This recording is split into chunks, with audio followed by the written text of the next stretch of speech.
If you're a student of prophecy, what I'm about to share is hopefully going to move you into doing just a little bit more work in the coming days. Check this out. High Court rules Tel Aviv stores can open Sabbath.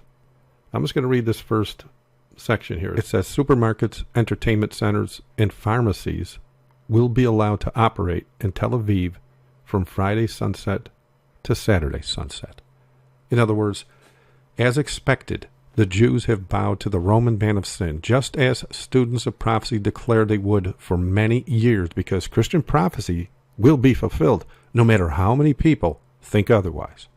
And what I mean by that is, decades ago, in the mid-1990s, in fact, when I started to declare the present truth on the streets regarding the mark of the beast, people laughed out loud at me and suggested I sit for a fitting of a tinfoil bonnet because I stated everyone, and this includes the Jews, will eventually be pressured by the popes of Rome to keep Sunday holy. They claimed it would be possible for other Christians to embrace Sunday laws because they already keep Sunday holy.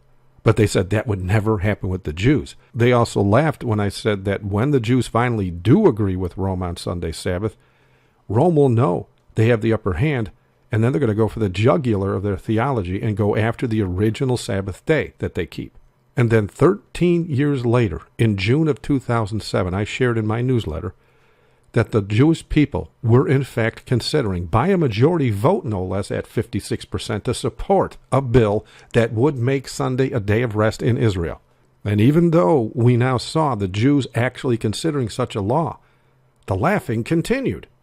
The basic reality in this is, as students of prophecy, we knew all along the Jews would do this because they denied Jesus as Messiah 2,000 years ago. Even though they claim otherwise, as do the Muslims, their God is not the God of the Bible.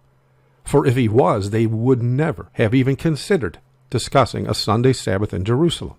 But they don't believe the God of the Bible at all. They openly denied his son as their prophesied Messiah, and so they have no power behind their faith. Any threat to their well-being as a nation would be too much for them to bear. This is why Rome infiltrated and introduced a Sunday Sabbath to them. As I declared many years ago, when they finally go for that bill that uplifts the Roman Sabbath above the Sabbath of the Bible, they will become pawns in the hands of Rome. Well, they finally did pass that bill 6 years later on February 23, 2013. And as expected, it was then Rome knew they got them right where they wanted them. As of that date, the Jews now declare Sunday to be a work-free day in Jerusalem, just as Rome has been demanding everyone on the planet do for decades. But in order for the Pope to make it truly universal, he had to get the oldest known Sabbath-keeping people on earth to follow his lead. Now, since the Jews have no real faith in the God of the Bible to protect them from Rome, they easily bowed in worship of the Pope, just as prophecy predicted they would. And so, as we also expected, Rome decided to take it a step further, wherein they could use craft to rewrite their laws so as to make working on the real Sabbath from Friday sundown to Saturday sundown to appear as completely acceptable, as this article now confirms just happened.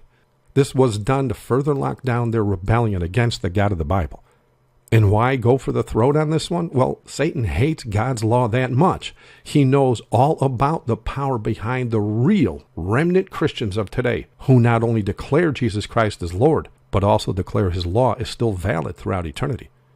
In fact, as per the two fruits of a true Christian, as outlined in Revelation 14:12, that is the main reason those real Christians never received the mark of the beast, and that's why Satan's so angry. And what is the mark, you might ask? I'm going to let the Vatican itself, that's been pushing it for centuries, answer that one.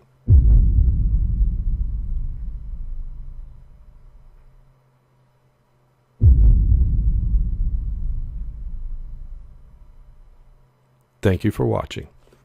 God bless.